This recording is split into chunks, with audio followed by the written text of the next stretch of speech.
You, John Fitzgerald Kennedy, do solemnly swear I, John Fitzgerald Kennedy, do solemnly swear that you will faithfully execute the office of President of the United States that I will faithfully execute the office of President of the United States and will, to the best of your ability, and will, to the best of my ability, preserve, protect, and defend the Constitution of the United States. preserve, protect, and defend the Constitution of the United States. So help you God. So help me God.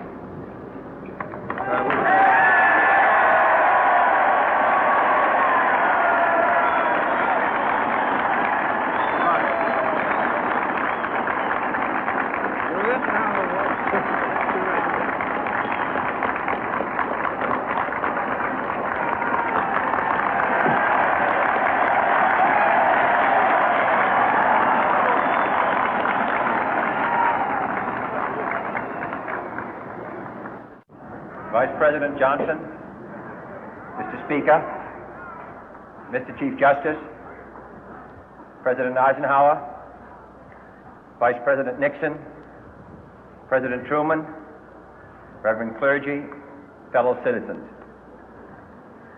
We observe today not a victory of party, but a celebration of freedom, symbolizing an end as well as a beginning, signifying renewal as well as change. For I have sworn before you and Almighty God the same solemn oath our forebears prescribed nearly a century and 3/4 ago. The world is very different now, for man holds in his mortal hands the power to abolish all forms of human poverty and all forms of human life. And yet the same revolutionary beliefs for which our forebears fought are still at issue around the globe. The belief that the rights of man come not from the generosity of the state, but from the hand of God. We dare not forget today that we are the heirs of that first revolution. Let the word go forth from this time and place to friend and foe alike that the torch has been passed to a new generation of Americans born in this century, tempered by war, disciplined by a hard and bitter peace, proud of our ancient heritage, and unwilling to witness or permit the slow undoing of those human rights to which this nation has always been committed and to which we are committed today at home and around the world.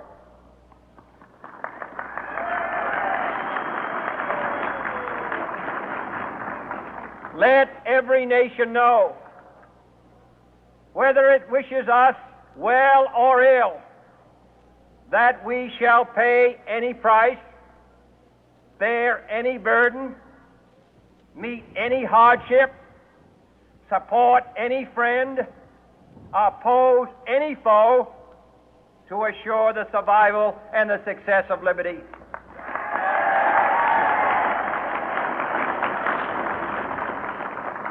This much we pledge and more. To those old allies whose cultural and spiritual origins we share, we pledge the loyalty of faithful friends. United, there is little we cannot do in a host of cooperative ventures. Divided, there is little we can do, for we dare not meet a powerful challenge at odds and split asunder. To those new states whom we welcome to the ranks of the free, we pledge our word that one form of colonial control shall not have passed away, merely to be replaced by a far more iron tyranny. We shall not always expect to find them supporting our view, but we shall always hope to find them strongly supporting their own freedom, and to remember that in the past, those who foolishly sought power by riding the back of the tiger ended up inside.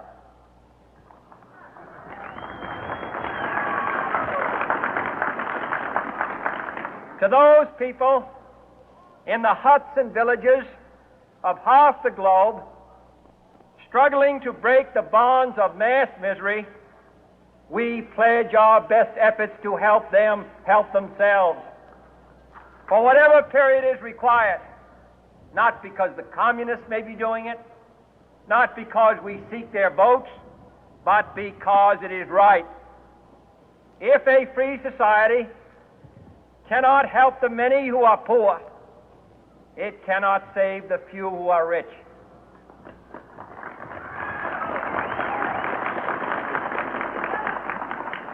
To our sister republics south of our border, we offer a special pledge to convert our good words into good deeds, in a new alliance for progress, to assist free men and free governments in casting off the chains of poverty.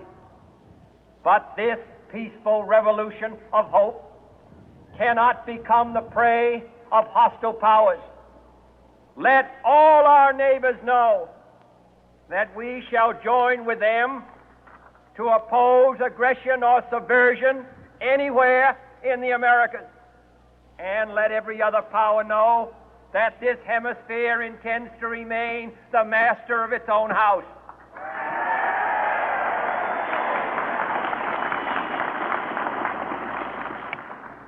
To that World Assembly of Sovereign States, the United Nations, our last best hope, in an age where the instruments of war have far outpaced the instruments of peace, we renew our pledge of support to prevent it from becoming merely a forum for invective, to strengthen its shield of the new and the weak, and to enlarge the area in which its writ may run.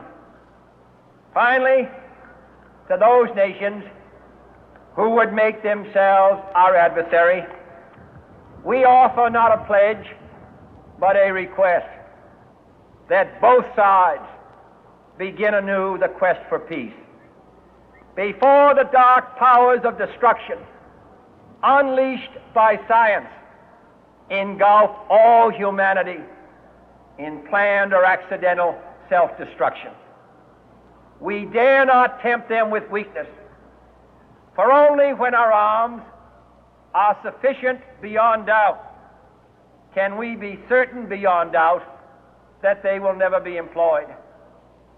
But neither can two great and powerful groups of nations take comfort from our present course, both sides overburdened by the cost of modern weapons, both rightly alarmed by the steady spread of the deadly atom, yet both racing to alter that uncertain balance of terror that stays the hand of mankind's final war. So let us begin anew, remembering on both sides that civility is not a sign of weakness, and sincerity is always subject to proof. Let us never negotiate out of fear, but let us never fear to negotiate.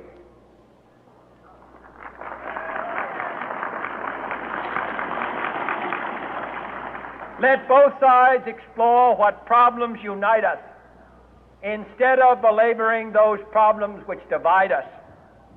Let both sides, for the first time, formulate serious and precise proposals for the inspection and control of arms, and bring the absolute power to destroy other nations under the absolute control of all nations.